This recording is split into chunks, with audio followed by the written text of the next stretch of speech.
Hello to all, सभी को मेरी ओर से नमस्ते। Welcome back in this new video and in today's video we are going to cover the modern period of English literature and today's video will be our part 3 video on the modern period, and in this video we are going to solve 10 questions on the modern age of English literature. तो अगर आप practice करना चाहते हो modern period पे then this video is definitely for you. आप अपनी knowledge को टेस्ट कर सकते हो। आज की वीडियो का जो हमारा पहला क्वेश्चन है, वन ऑफ दी शॉज, यहाँ पर शॉ कौन है? GB शॉ है। Plays deals with the problem of phonetics and pronunciation and which of the following is that play. तो हमें इसमें बताना है कि कौन सा प्ले है जो GB शॉ के द्वारा लिखा गया है, जिसमें वो कौन सी प्रॉब्लम से डील करते हैं with the problem of phonetics as well as pronunciation. Phonetics का क्या मतलब होता है ना? Phonetics it means the study of sounds. जब आप साउंड्स को स्टडी करते हो तो उसको आप बोलोगे फोनेटिक्स। एंड प्रोनाउंसिएशन क्या है कि हम जिस तरीके से ना वर्ड्स को प्रोनाउंस करते हैं, हम किस तरीके से शब्दों का उच्चारण करते हैं, दैट इज़ प्रोनाउंसिएशन। तो फोनेटिक्स और प्रोनाउंसिएशन दे गो साइमल्टेनियसली। अभी हमें बताना है कि इनमें से कौन सा प्ले है जो कि GB शॉ ने लिखा है जिसमें वो फोनेटिक्स और प्रोनाउंसिएशन के ऊपर बातचीत करते हैं। Alpha option is Pygmalion and this is the correct answer. तो पिग्मेलियन जो है ना, ये हमारा करेक्ट आंसर है ऑफ दिस क्वेश्चन।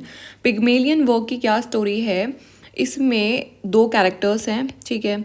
उनमें से जो एक कैरेक्टर होता है उसको एक लड़की मिलती है, उस जो लड़की का नाम है that is Eliza Dolittle. Eliza Dolittle and this name is very important और आपको ये याद रखना है, एलिज़ा डूलिटल, ठीक है। तो एक गरीब लड़की होती है, उनको ट्रैफिक सिग्नल पे ये भीख मांगते हुए दिख जाती है एलिज़ा डूलिटल, और वो उसको घर ले आते हैं।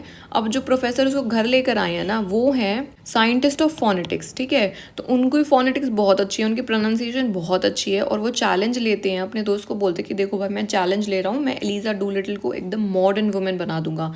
तो वो उसको पढ़ाते हैं, उसको फोनेटिक्स और प्रोनाउंसिएशन वगैरह ये सब सिखाते हैं, उसको इंग्लिश सिखा देते हैं। So that is the story of Pygmalion, है ना। और therefore Pygmalion is the correct answer.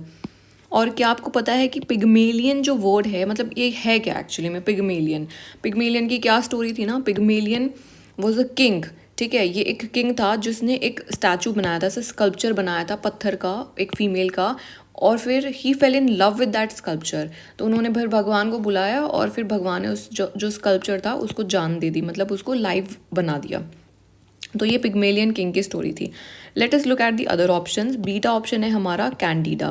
Candida जो प्ले है ये भी हमारे GB शॉ जी ने ही लिखा है, और कैंडिडा की जो स्टोरी है it talks about a love triangle, ठीक है। इतना ही याद रखना है, ज़्यादा इंपॉर्टेंट नहीं है, बस ये पता होना चाहिए कि जो कैंडिडा है it is a play which is written by GB Shaw. Pygmalion की स्टोरी इज़ वेरी इंपॉर्टेंट, तो आपको पता होना चाहिए कि भाई वो प्रॉब्लम किससे डील करता है, फोनेटिक्स एंड प्रोनाउंसिएशन से। चार्ली ऑप्शन देखते हैं, captain Brassbound's conversion.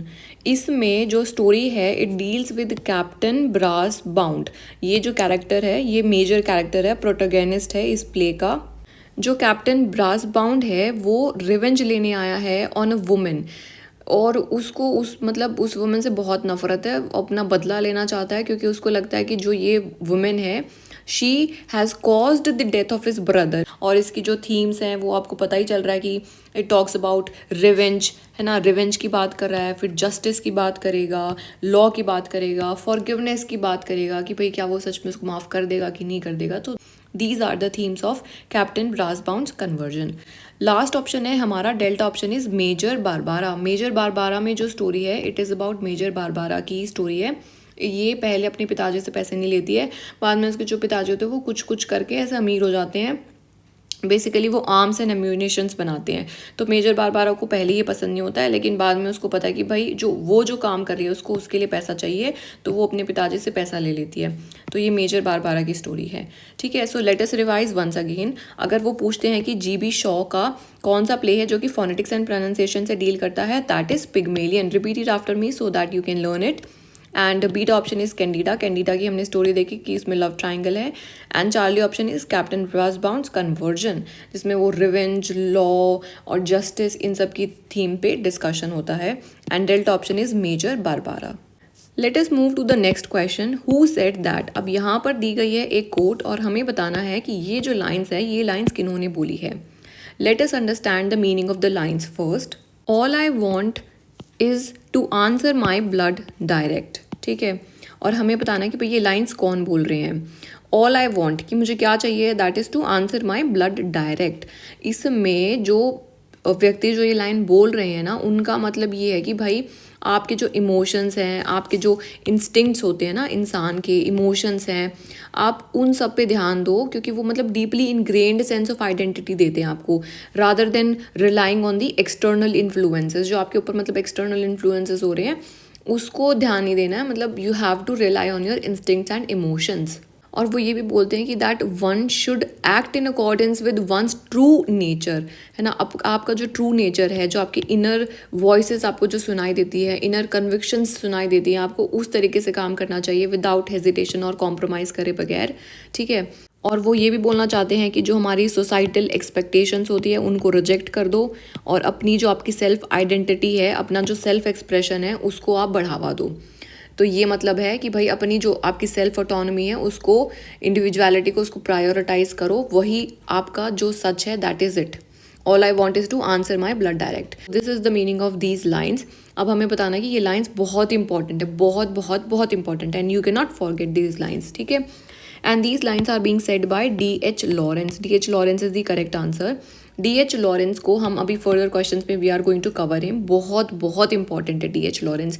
Each and every novel of D.H. Lawrence is very important. Let us look at the other option. सबसे पहला है इसके अंदर W.H. डेविस। W.H. डेविस जो हैं ये वेल्श पोएट हैं। वेल्श पोएट मतलब that he belongs to Wales. Wales हमने समझा था ना कि जो हमारा यूनाइटेड किंगडम है उसके अंदर 4 countries are part of the United Kingdom, है ना। तो वी हैव स्टडीड, और उसमें जो वेल्स है वो वन ऑफ दोज कंट्रीज है which is a part of United Kingdom. और जो W.H. डेविस है he belong to Wales country, poet है वहाँ आकर। और इनका ना एक बहुत इंपॉर्टेंट वर्क है, तो वो ही याद रखना है, that is the autobiography of a super tramp. इन्होंने अपनी ऑटोबायोग्राफी लिखी थी, the autobiography of a super tramp. Tramp का क्या मतलब होता है? ट्रैम्प का मतलब होता है कि जब एक इंसान है वो होमलेस है, उसके पास कोई घर नहीं है, वो इधर से उधर मतलब ट्रैवल करे जा रहा है। So that is tramp. An autobiography of a super tramp is the work which is written by W.H. Davies. ये वर्क इंपॉर्टेंट है, तो बस इनका ये याद रखना। W.H. लॉरेंस के तो हम आगे देखेंगे ही, है ना। अब हमारा जो चार्ली ऑप्शन है that is W.H. Odean. W.H. Odean बहुत इंपॉर्टेंट पोएट हैं ऑफ द मॉडर्न एज। इनके तो वर्क्स हम स्पेसिफिकली हम पढ़ने वाले हैं, इनके क्या पोएम्स हैं और क्या सब है। And he is a British American poet.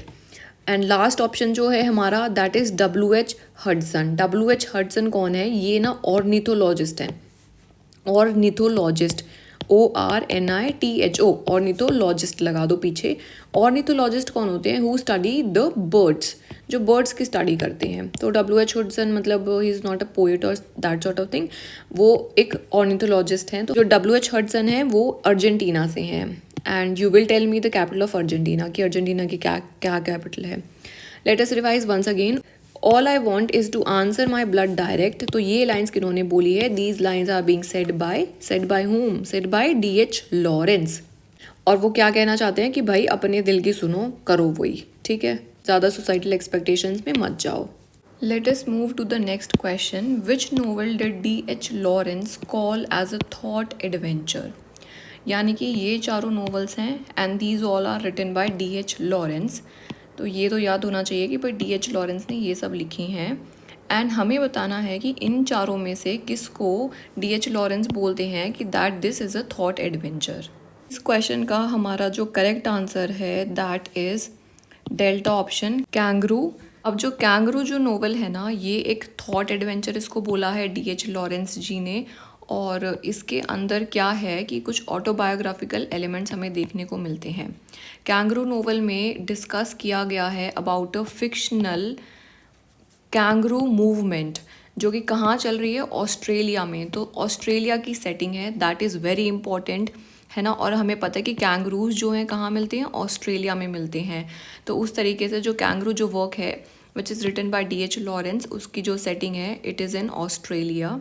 और इसमें जो कहानी है ना, it is about a couple जो कि ऑस्ट्रेलिया में जाते हैं, और वहाँ पर जो ऑस्ट्रेलिया में ये मूवमेंट चल रही है अपने राइट्स के लिए मूवमेंट चल रही है, कि उनकी ये एक नेशनलिस्ट मूवमेंट चल रही है। तो ये जो कपल वहाँ पर जाता है, they become a part of that movement, और वो उस मूवमेंट में पार्टिसिपेट करना शुरू कर देते हैं।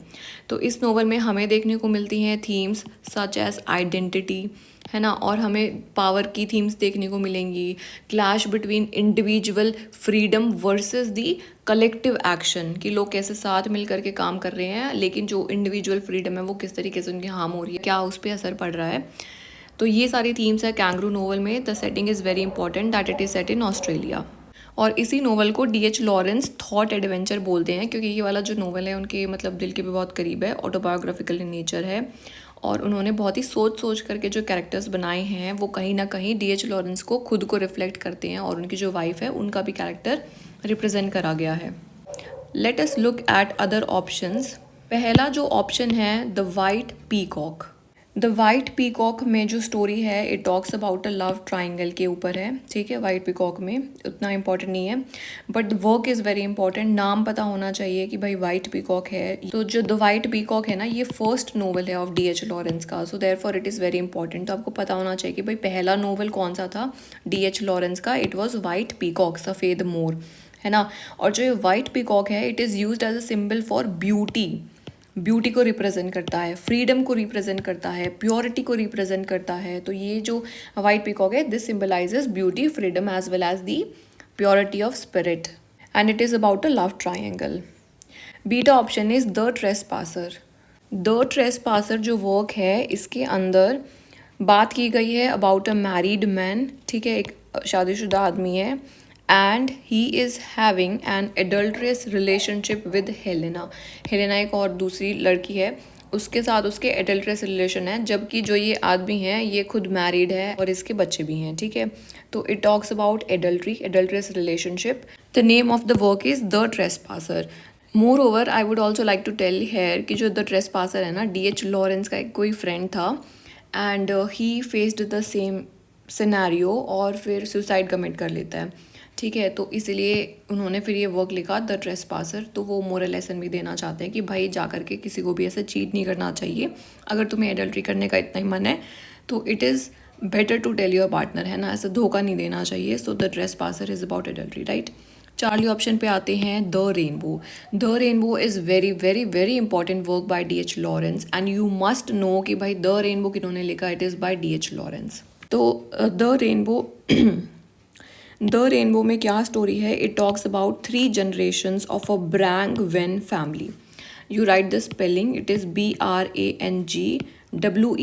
ब्रैंगवेन फैमिली की 3 जनरेशन्स के बारे में बात करी गई है। It is very important for you to learn कि ब्रैंगवेन फैमिली के बारे में बात हो रही है, क्योंकि क्वेश्चन आएगा कि ब्रैंगवेन फैमिली के बारे में कौन से वर्क में बात हो रही है। भाई वो द रेनबो के अंदर हो रही है, which is written by D.H. Lawrence.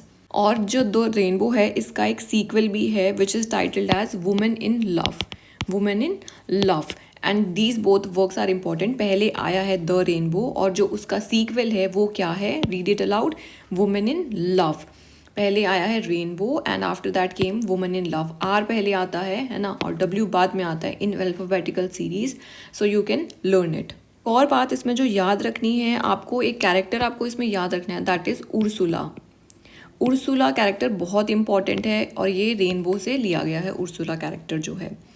Late us revise once again. Thought adventure किसको बोला है D.H. लॉरेंस ने, कैंगरू वर्क को, जिसकी सेटिंग कहाँ पर है, ऑस्ट्रेलिया में है। एक कपल है जो ऑस्ट्रेलिया जाता है, वहाँ पर ये कैंगरू मूवमेंट चल रही है, वो उसका पार्ट बन जाते हैं। द वाइट पीकॉक हमने देख लिया है ना, it is a work by D.H. Lawrence. The trespasser based on adultery by D.H. Lawrence. The rainbow और इसका सीक्वल क्या है, women in love, and both the works are written by D.H. Lawrence. और द रेनबो में Brangwen family की बात होती है and Ursula is the major character. Let us move to the next question. Paul Morel is the character from which of the following novels, है ना। तो Paul moral character हमें बताना है कि भाई कौन से नोवेल में से लिया गया है। Let us look at the options first. देखो कैंगरू नोवेल अभी हमने ऊपर वाले क्वेश्चन में here I discussed it. Sons and Lovers, very important work by D.H. Lawrence. The Rainbow, very important by D.H. Lawrence. और इसका जो sequel है which is Women in Love, बहुत important है। तो all the 4 works are written by D.H. Lawrence. अब हमें बताना है कि जो पॉल मॉरल है ना, वो कैरेक्टर कौन से नोवेल से लिया गया है। इसका हमारा जो सही आंसर है, the right answer here is sons and lovers. इसका जो प्रोटैगनिस्ट है, प्रोटैगनिस्ट मतलब जो मेजर किरदार है वर्क का, सन्स एंड लवर्स का, वो है हमारा पॉल मॉरल। अब जो पॉल मॉरल है, he is so much attached to his mother, और इसकी मदर का नाम है जर्ट्रूड। ठीक है, तो मदर का नाम भी आपको पता होना चाहिए, Gertrude. Sons and lovers, Paul Morel is the protagonist और मदर का नेम है जर्ट्रूड। स्टोरी क्या है इसमें कि जो पॉल मॉरल है वो बहुत ही ज़्यादा इमोशनली कनेक्टेड है to his mother, and he is unable to make the relations with other women, although he falls in love with the one women, लेकिन but still he is not able to go to that women. ठीक है, तो sons and lovers में कि भाई वो ज़्यादा ही अफेक्शनेट है टुवर्ड्स हिज मदर। अब कैंगरू की स्टोरी तो हमने ऊपर वाले क्वेश्चन में we have already discussed. The rainbow की भी मैंने बता दी थी अभी स्टोरी, है ना। वुमेन इन लव में आपको एक बात जिसमें याद रखने की है, that is it talks about homosexual nature. ठीक है, होमोसेक्सुअलिटी पे है ये नोवेल, वुमेन इन लव। और इसमें भी हमारा अब इसका सीक्वल है, तो इसमें ब्रैंगवन फैमिली था, इसमें भी हमारा ब्रैंगवन फैमिली ही दिखेगा। और इसमें ब्रैंगवन सिस्टर्स के बारे में बात की जाती है, जिसमें कि एक जो बहन है वो तो उर्सुला है, उर्सुला नाम है। तो उर्सुला का तो मतलब मत भूलना, क्योंकि repetitively this question has already been asked in the examination. अगले क्वेश्चन पे आते हैं, which novel of D.H. Lawrence deals with the mother son relationship. अब ये क्वेश्चन बहुत ही इजी हो गया आपके लिए। अभी हमने ऊपर वाले क्वेश्चन में भी ऑलरेडी डिस्कस्ड है ना कि मदर सन रिलेशनशिप कौन से वर्क में बात होती है, and the correct answer is sons and lovers. Sons and lovers जो है इसमें हमें देखो फटाफट से हम ना पॉइंटर्स रिवाइज करेंगे। सन्स एंड लवर्स में जो मेजर कैरेक्टर है वो है पॉल मॉरल। उसकी जो मम्मी है उसका क्या नाम था, जर्ट्रूड। ठीक है, और इसके अंदर बात होती है इडिपस कॉम्प्लेक्स की। ये जो मदर सन रिलेशनशिप है ना, इसको हम बोलते हैं इडिपस कॉम्प्लेक्स, जो कि किन्होंने दिया था, it was given by Sigmund Freud. तो बहुत ही बड़े साइकोलॉजिस्ट थे। तो therefore this work is very important. Sons and lovers याद रखना, and Paul Morel and Gertrude, Oedipus complex, mother son relationship, right. Look at the beta option, Aaron's rod. इसमें आपको सिर्फ याद रखना है कि भाई कोल माइनिंग के ऊपर बेस्ड है वर्क, नॉट सो इम्पॉर्टेंट, बस जस्ट रिमेंबर द नेम कि भाई there is a work which is title as Aaron's rod and it is written by D.H. Lawrence. और आपको पता होना चाहिए कि भाई जब ये वाला वर्क है ना, ये कोल माइनिंग पे बेस्ड है। जो D.H. लॉरेंस है, उनके जो पिताजी थे वो एक माइनर थे इन अ कोल फैक्ट्री। तो कोल फैक्ट्री, कोयले की खदान में वो काम करते थे। सो देयरफॉर दिस वर्क मतलब थोड़ा रिलेटेबल सा है उनके लिए, तो you must also know that. Charlie option is the boy in the bush. अब the boy in the bush की सेटिंग कहाँ पर है, ऑस्ट्रेलिया में ही है। और ऑस्ट्रेलिया में हमने एक और वर्क की सेटिंग देखी थी, which was that work, try to recall it, kangaroo, है ना। कैंगरू मिलते हैं ना ऑस्ट्रेलिया में, सो कैंगरू की सेटिंग कहाँ थी, ऑस्ट्रेलिया में ही थी। And similarly the boy in the Bush, इसकी सेटिंग भी ऑस्ट्रेलिया में ही है। The boy in the Bush में क्या है कि it is a story of to persons, है ना। इसके अंदर स्टोरी है जैक की एंड जोआन की। जोआन लड़की है, Jack is a boy. They both go to Australia, और वहाँ पर उनकी जो लाइफ है, कैसे उनकी लाइफ अनफोल्ड होती है वहाँ पर। आइसोलेशन में है वो, उनको कल्चरल डिफरेंसेस महसूस हो रहे हैं, पर्सनल कॉन्फ्लिक्ट्स भी हो रहे हैं उनके बीच में, है ना। And it explores the themes of love, desire, clash between the urban and the rural life. तो ये सब देखने को मिलेगा the boy in the bush. और जो इसका टाइटल है that is the boy in the bush, it refers to a local legend है वहाँ पर, जो कि एक मिस्टीरियस बॉय था who lived in alone in a bush. And तो मिस्टीरियस बॉय है वो, मतलब अकेला रह रहा है वहाँ पर जंगल में, तो इसलिए वो ऐसा टाइटल दिया गया the boy in the Bush. ठीक है, जस्ट रिमेंबर कि उसकी जो सेटिंग है विच इज़ इन ऑस्ट्रेलिया, और दो जन हैं वो जहाँ वहाँ चले जाते हैं ऑस्ट्रेलिया में, और उनकी वहाँ की लाइफ के बारे में बताया गया है। Delta option is the plumed serpent. Plumed का मतलब होता है फेदर्स मतलब पीकॉक फेदर्स आपने देखे हैं, so that is plumed. Plumed बोलो, प्लूम्ड बोलो, whatever you want to say it. So the plumed serpent मतलब सांप। तो इसकी जो फोटो भी मिलेगी ना आपको, एक सांप मिलेगा, उसके इतने सारे से पंख, मोर पंख बना दिए उस सांप के। So that is the work the plumed serpent. इस वर्क की जो सेटिंग है इट इज़ इन मैक्सिको। ये याद रखना है आपको कि इसकी सेटिंग मैक्सिको में है, क्योंकि ये क्वेश्चन पूछा जा चुका है। तो the plumed serpent is set up in Mexico and it talks about the Mexican revolution. तो इसलिए इंपॉर्टेंट है, सेटिंग ही वही है और उसी चीज़ के बारे में बात हो रही है, मैक्सिकन रेवोल्यूशन के बारे में। Let us revise once again. Mother son relationship हमें देखने को मिलता है सन्स एंड लवर्स में। हमने देखा पॉल है, जर्ट्रूड है, and it talks about the Oedipus complex. Arenes road में हमने देखा कि कोल माइनर के ऊपर है, क्योंकि जो डीएच लॉरेंस है उनके जो पिताजी थे वो भी कहाँ थे, कोल माइनिंग में काम करते थे। The boy in the bush setting is in Australia, right. And the plumed serpent की सेटिंग कहाँ पर है, मेक्सिको में, and it talks about the Mexican revolution. Let us move to the next question. Which one of the following has the beginning as ours is essentially a tragic age. तो ये पूछ रहे हैं कि कौन सा वर्क है जो कि किन्होंने लिखा है, हमें नहीं पता, हम ऑप्शंस के थ्रू देखेंगे। उसकी जो स्टार्टिंग है ना वर्क की, वो कैसे है, ours is essentially a tragic age. तो बोलते कि हमारी जो एज चल रही है ना, ये तो भाई एक ट्रैजिक एज है, बहुत ही दुखद एज है। और इसकी जो आगे की लाइन है that is so we refuse to take it tragically, ठीक है, ये पूरी उसकी लाइन्स हैं। अब हमें बताना है कि ये लाइंस कौन से वर्क से ली गई हैं। इसका जो करेक्ट आंसर है that is lady Chatterley's lover. So this is the correct answer, lady Chatterley's lover. और जो ये नोवेल है ना, ये शुरू ही होता है that ours is essentially a tragic age, so we refuse to take it tragically. इसका मतलब क्या है कि जब डीएच लॉरेंस ये लिख रहे थे ना और जो सेटिंग है इस वर्क की वो है हमारी बहुत ही इंटेलेक्ट एज है, यानी कि एज ऑफ रीज़न है, क्योंकि वर्ल्ड वॉर चल रहा था। तो आपको पता ही है कि भाई कितना मतलब रैशनैलिटी भरी है, लॉजिकलिटी भरी है। They have just given up on all of their emotions की कोई वैल्यू नहीं है।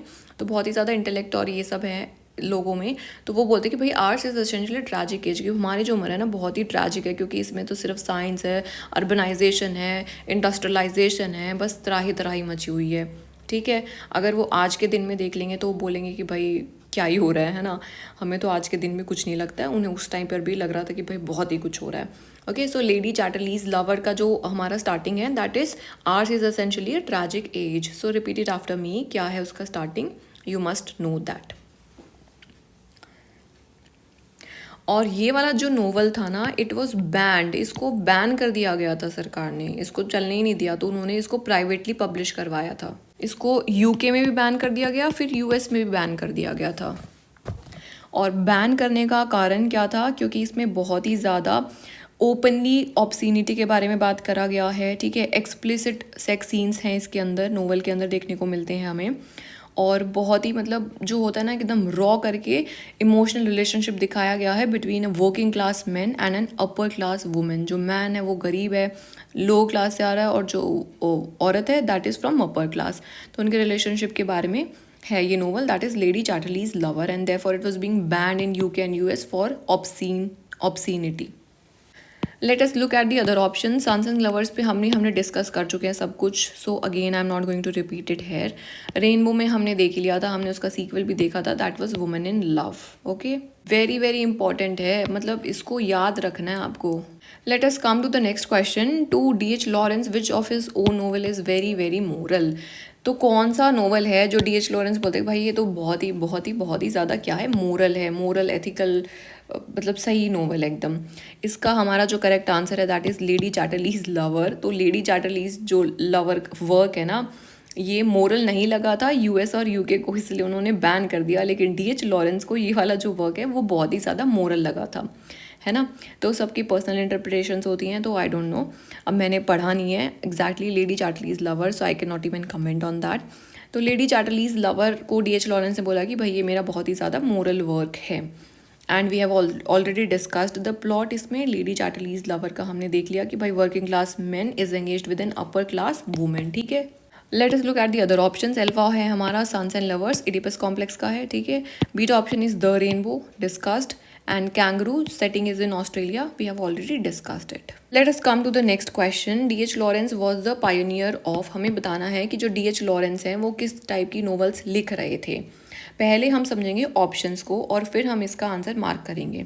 स्ट्रीम ऑफ कॉन्शियसनेस नोवेल क्या होता है? स्ट्रीम ऑफ कॉन्शियसनेस मतलब इस अगर आप कोई भी स्ट्रीम ऑफ कॉन्शियसनेस वाली जो नॉवेल्स पढ़ोगे ना, आपको उसमें मिलेगा कि फ्लो ऑफ थॉट्स कैसे हो रहा है, विचार कैसे आ रहे हैं कैरेक्टर के, उसकी फीलिंग्स, उसकी सेंसेशंस, है ना, ये सब आपको देखने को मिलेगा। बहुत ही एक लीनियर प्रोग्रेशन मिलेगा आपको इसमें सेट में, और लगेगा कि भाई जैसे मैं सोचती हूँ ना वैसे ही कैरेक्टर सोच रहा है ना, तो एक नेचुरल अकरेंसेस मिलेगी उनके जो थॉट्स हैं। और इसका जो ग्रेट एग्जाम्पल है विच इज़ मिसेस डैलोवी। मिसेस डेलोविक इन्होंने लिखा it is bye Virginia Woolf, और ये बहुत ही ज़्यादा stream of consciousness type of novel है। तो कैरेक्टर के घुस घुस के दिमाग में कि भाई हाँ अब ये करेगा, अब मैं ये करने वाली हूँ, अब ये करने वाली हूँ, तो that is stream of consciousness novel. ठीक है, बीटा ऑप्शन है psycho analytical fiction. Psycho analytical fiction it is derive from Sigmund Freud. Sigmund Freud का हमने देखा कि भाई जब भी आपको बोलते कि फादर ऑफ साइकोलॉजी कौन है, फटाफट सिगमंड फ्राइड का नाम ले दो। ठीक है, एंड इसमें क्या है कि इसके अंदर ये थोड़ा और ज़्यादा डेप्थ में जाएगा। आपके जो अनकॉन्शियस माइंड है ना, देखो स्ट्रीम ऑफ कॉन्शियसनेस में तो कॉन्शियस माइंड को डायलॉग्स आ रहे हैं, लेकिन साइको एनालिटिकल में जो आपका अनकॉन्शियस माइंड है, जो आप जहाँ से आप सोच भी नहीं सकते हो, आप मतलब आप उस पर मोरल और एथिकल के वो बाउंडेशंस लगा देते हो कि भाई हाँ मैंने ऐसा तो सोचना ही नहीं, ये तो पॉसिबल है ही नहीं, this should never be done, है ना। तो वो वाला है, that is psycho analytical fiction, कि आपके जो रिप्रेस्ड डिज़ायर्स हैं, कॉन्फ्लिक्ट्स हैं, जो आपको सपने में आ रहे हैं, अनकॉन्शियस माइंड है, उसको जब रिप्रेजेंट कोई कर दे तो that is called as psycho analytical fiction, right. Charlie option is realistic fiction. Realistic fiction में क्या है कि भाई जैसा समाज में हो रहा है तो आईना है, मतलब जो नोवेल से लिखे जा रहे हैं they are the mirror of the society, so that is called as realistic fiction, मतलब जैसे हो रहा है वैसे ही आपको दिखा दिया गया है। और आपने अगर नोवेल्स कभी पढ़े हों इनके चार्ल्स डिकेंस के, so if you have read any of the novels by Charles Dickens, तो इनके जो नोवेल्स थे ना वो बहुत ज़्यादा रियलिस्टिक फिक्शन थे। और हमने विक्टोरियन एज में देखा है कि बहुत सारे जो राइटर्स हैं वो ना रियलिस्टिक फिक्शन लिख रहे हैं, जो समाज में हो रहा है उसी को ही रिप्रेजेंट करें इन देयर नोवेल्स, खुद का नहीं लिख रहे हैं, मतलब भाई वो स्ट्रीम ऑफ कॉन्शियसनेस नहीं यूज़ कर रहे हैं, ना ही वो साइकोएनालिटिकल फिक्शन यूज़ करते हैं। Delta option is imagism in fiction, कि अगर आप कोई ऐसा नोवेल पढ़ रहे हो जिसमें आपको पढ़ते ही क्या हो रहा है, इमेजिज्म क्रिएट हो रहे हैं, आपके दिमाग में बहुत ज़्यादा इमेजेस क्रिएट हो रही हैं कि भाई अच्छा ये ऐसे, ये ऐसे, ये सीन है, ये सीन है, ये सीन है, that is called as imagism in fiction, जब आपको इमेज क्रिएट हो जाए बाय रीडिंग दैट फिक्शन। अब डीएच लॉरेंस की हमने जो कुछ कुछ अभी नॉवेल्स हमने प्लॉट वगैरह डिस्कस करा है ना, तो इसका हमारा जो अप्रोप्रिएट आंसर है that is psycho analytical fiction. तो वो अनकॉन्शियस माइंड के बारे में बात करते थे, ना कि कॉन्शियस। हमने स्ट्रीम ऑफ कॉन्शियसनेस में कॉन्शियस माइंड ये सेट की बात हो रही है, तो ये आंसर नहीं होगा, that will be the psycho analytical fiction, कि भाई जो हमारा अनकॉन्शियस माइंड है ना, जो हमारी रिप्रेस्ड डिज़ायर्स हैं उनको ऐसे सरेआम पब्लिक कर दिया है, तो लोग भी हक्के बक्के रह गए कि भाई ये क्या बोल दिया, इसलिए उनके वर्क्स को भी बैन कर दिया गया था। Coming on to the next question, which of the following is a critical writing of DH Lawrence. तो हमें बताना है कि यहाँ पे कुछ राइटिंग्स दी गई हैं और उनमें से कौन सी क्रिटिकल राइटिंग है डीएच लॉरेंस की। अब हम इसमें सबसे पहले देखेंगे ऑप्शंस को, and the first option is sea and Sardinia. Sea and Sardinia it is a travel book, तो this will not be the answer, क्योंकि एक ट्रैवल बुक है। Sea and Sardinia DH Lawrence ने ही लिखी है, तो नाम आप ना थोड़ा याद रख लेना। Beta option is Phoenix. Phoenix क्या है ना, ये एक बर्ड है, मतलब ऐसा माइथोलॉजिकल फिगर है, बर्ड है, ऐसा असली में नहीं है, बट इन इमेजिनरी वर्ल्ड तो एक बर्ड है। वो क्या करती है, उड़ती है, उसके जो पंख है उसमें आग लग जाती है, एकदम झुम झुम झुम आग लग गई है पंखों में, और फिर वो डिसअपियर हो जाती है, एकदम गायब। ठीक है, फिर कुछ टाइम बाद वो फिर से आ जाती है। तो कोई भी इंसान अगर ऐसा ना जो गायब हो जाता है फिर से आ जाता है, तो हम उसको फिनिक्स जैसे रेफर कर देते हैं। फिनिक्स क्या था, दीज वर द पॉस्ट्यूमस पेपर्स। अब जब डीएच लॉरेंस मर गए थे, उनके पास कुछ कुछ पेपर्स थे, वो जब पब्लिश हुए थे, they were published under the title Phoenix. Next option is touch and go. ये एक प्ले है, 3 एक्ट्स हैं इसके अंदर, दैट इज़ नॉट इम्पॉर्टेंट, बस प्ले है, ठीक है, touch and go. And morning in Mexico में क्या है, इसके अंदर है एसेज। मॉर्निंग इन मैक्सिको, जब वो मैक्सिको में थे तो वहाँ पर जो इंडियन लोग थे उनको वो ऑब्जर्व करते थे और उनके बारे में उन्होंने कुछ कुछ लिखा है, so that is morning in Mexico. अब हमें बताना था कि क्रिटिकल वर्क कौन सा है उनका। इसका जो करेक्ट आंसर है दैट इज़ फीनिक्स, जो कि उनके पॉस्ट्यूमस पेपर्स हैं, तो Phoenix is the correct answer, और ये उनकी क्रिटिकल राइटिंग है जो कि बाद में पब्लिश करी गई थी, Phoenix. Let us come to the last question of today's video. A good number of Lawrence's best poems which were star, concentrated and unrhymed appeared in the volume in 1923, और हमें बताना है कि इन चारों में से कौन सा ऑप्शन है जो कि उनकी पोएट्री कलेक्शंस हैं, ठीक है, जो कौन से ईयर में पब्लिश हुई थी। दे were published in the year 1923। अब ईयर तो याद नहीं रहेगा, कोई बात नहीं, उसको छोड़ दो, कोई बात नहीं। अब देखो क्या बोल रहे हैं ना, good number of Lawrence best poems which were stark in nature. Stark क्या होता है, stark means something which is written like without decoration. अब कोई पोएम लिखता है, बहुत ही ज़्यादा डेकोरेटिव लैंग्वेज लिखता है, फ्लावरी लैंग्वेज लिखता है, तो वैसे ही नहीं लिख रहे हैं डीएच लॉरेंस।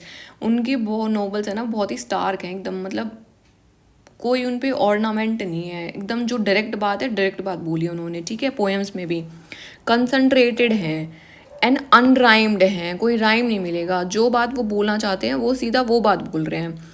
इसका हमारा जो करेक्ट आंसर है that is birds beast and flowers. और ये बहुत बहुत बहुत ज़्यादा इंपॉर्टेंट पोइट्री कलेक्शन है which is by D.H. Lawrence. और इसमें से ना उन्होंने birds beast and flowers, this was published in the year 1923। और इसके अंदर हमें देखने को मिलती है बहुत सारी पोएम जो कि उन्होंने रेप्टाइल्स के ऊपर लिखा है, रेवोल्यूशन के ऊपर एक लिखी है, एंड बर्ड्स के ऊपर लिखी है, एनिमल्स के ऊपर लिखा है। तो इतनी सारी हमें पोएम्स देखने को मिलती हैं। अगर आप लोगों को याद हो कि एक स्नेक नाम से आप लोगों ने कभी पोएम पढ़ी होगी पहले बचपन में ड्यूरिंग योर स्कूल डेज, तो स्नेक पोएम मतलब मुझे तो बहुत अच्छी लगी थी स्नेक पोएम। उसमें क्या है कि जो स्नेक है वो पानी पीने आता है और जो एक आदमी होता है वो डर रहा होता है, तो वो सोचता है कि मैं इसको मार दूँ कि नहीं मारूँ। तो वो जो उसका इनर कॉन्फ्लिक्ट है ना वो इतने अच्छे से प्रेजेंट करा गया है in the poem snake. So this is the answer, birds beast and flowers. तो याद रखना कि भाई ये पोएट्री कलेक्शन है। और स्नेक पोएम भी आपसे पूछ सकता है कि भाई ये स्नेक पोएम किन्होंने लिखी है, तो आपको वो भी पता होना चाहिए कि भाई ये D.H. लॉरेंस जी ने लिखी है। Let us look at the other options. देखो पीकॉक पाई जो वर्क है ना, peacock pie a book of rhymes is a work which is written by Walter, ठीक है, तो ये आंसर नहीं है। जॉर्जियन पोएट्री हम आगे देखेंगे, ये भी आंसर नहीं है, ये अलग ही है। और एक ये याद रखना, पेंसीज क्या ना, ये भी एक पोएट्री कलेक्शन है जो कि D.H. लॉरेंस ने ही लिखा है, लेकिन इसको पब्लिश करा गया था 1929 में। सो इसीलिए ये वाला आंसर नहीं है, क्योंकि वो स्पेसिफिकली पूछ रहे हैं कि भाई 1923 में कौन सा है, ठीक है। और यही उनका सबसे ज़्यादा पॉपुलर है, बर्ड्स बीस्ट एंड फ्लावर्स। यहाँ पर देखो ये कुछ लाइन्स हैं, these are taken from the pansies. Pansies हमने अल्फा ऑप्शन देखा था ना, पेंसीज। पेंसीज का क्या मतलब होता है, थॉट्स, विचार, बहुत सारे विचार विचार विचार विचार, है ना। तो ये उन्होंने लिखा था पेंसीज। और इसका जो इंट्रोडक्शन है ना, इस इंट्रोडक्शन में उन्होंने एक लाइन लिखी थी दैट जो मेरे थॉट्स है ना, they are coming like as much from the heart and genitals as from the head, ठीक है। So this is the line which he wrote in the introduction of this pansies work. और यहाँ पर देखो उनकी lines, उनकी poem का style आपको थोड़ा सा पता चल जाएगा कि भाई कैसा लिख रहे हैं वो। When I wish I was rich then I know I am ill, ठीक है। Because to tell the truth, I have enough as I am. So when I catch myself thinking, if I was rich, I say to myself, hello, I am not well. My vitality is low. Vitality मतलब होता है energy, ठीक है। तो बोलता है कि भाई मतलब मुझे जब भी लगता है कि मुझे अमीर होना चाहिए, आई वॉज रिच, तो आई से टू माई सेल्फ कि भाई मैं ठीक नहीं हूँ, मेरी दिमागी हालत ठीक नहीं है। और एक और यहाँ पर कुछ लाइन है, देखो, kill money, put money out of existence. It is perverted instinct, a hidden thought, which rots the brain, the blood, the bones, the stones, and the soul. Make up your mind about it that society must establish itself upon a different principle from the one we have got now. We must have the courage of mutual trust. We must have the modesty of simple living. Simple living करना चाहिए. And the individual must have his house, food, and fire all the free like a bird, ठीक है। तो ये उनका style है। तो आपको पता लग रहा है ना कि भाई बहुत ही ज़्यादा स्टार्क है, कंसंट्रेटेड है, अनराइम्ड पोएट्री है, कोई राइमिंग नहीं दिख रहा है, जो बोलना चाहते हैं बस वो बात उन्होंने बोल दी है। ये उनकी पोएम्स हैं। Before ending the video I would like to draw your attention to the Ghazipur में लैंडफिल है जो कि उसमें आग लग गई है, ठीक है। इट वॉज इन दिल्ली, नया नया लैंडफिल बना था, भर गया, आग लग गई। दुबई में you have seen the floods, है ना। चाइना में भी फ्लड्स आई हैं, वहाँ पर एक पर्ल डेल्टा है, वहाँ पर भी फ्लड्स आ रही हैं।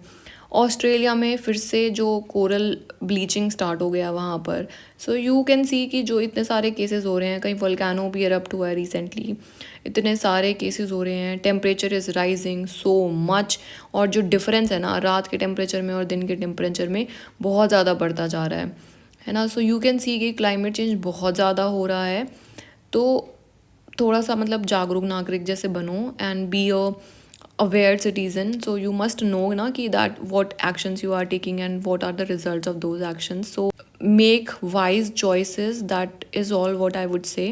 क्योंकि टेम्परेचर अगर एक बार ख़राब हो गया ना तो बहुत मुश्किल है ठीक होना, and the humanity is in danger. ठीक है, earth can survive without us but the humans can not survive without the earth. AC की जगह पर कूलर यूज़ कर लो एंड बी श्योर कि मतलब कूलर यूज़ कर रहे हो इट इज़ नॉट रिफ्लेक्टिंग कि भाई आप पुअर हो, it shows your richness towards the environment कि तुम्हें पता है तुम एक सतर्क इंसान हो। यू मस्ट नो ना कि जो कूलर है वो इवापोरेशन के प्रिंसिपल पे काम करता है, तो कितना अच्छे से वो कूलिंग करेगा। तो भाई मतलब ठीक है ना, मतलब एसी लगवा के तुमने, इतनी ज़रूरत नहीं पड़ती है एसी की। इट मतलब जब मानसून होता है ना then only you require AC, क्योंकि बहुत ह्यूमिड हो जाता है उस टाइम पे। फिजूल में ही अभी से ही ना एसी चलाने की कोई ज़रूरत है नहीं। तो show some gratitude towards the environment, towards the nature जिसने तुमको घर दिया है, यहाँ पर तुम आ रहे हो और तुमको ऑक्सीजन मिल रही है, मतलब show some gratitude towards that. Packaged stuff items खरीदना बंद कर दो, है ना। और पॉलीथिन्स का I had already requested you कि भाई जब भी मार्केट वगैरह जाओ तो पॉलीथिन्स वहाँ से मत खरीदो। Be a responsible human and I will see you in the next video. So goodbye to all, take care and keep doing exercise because that is very very very important.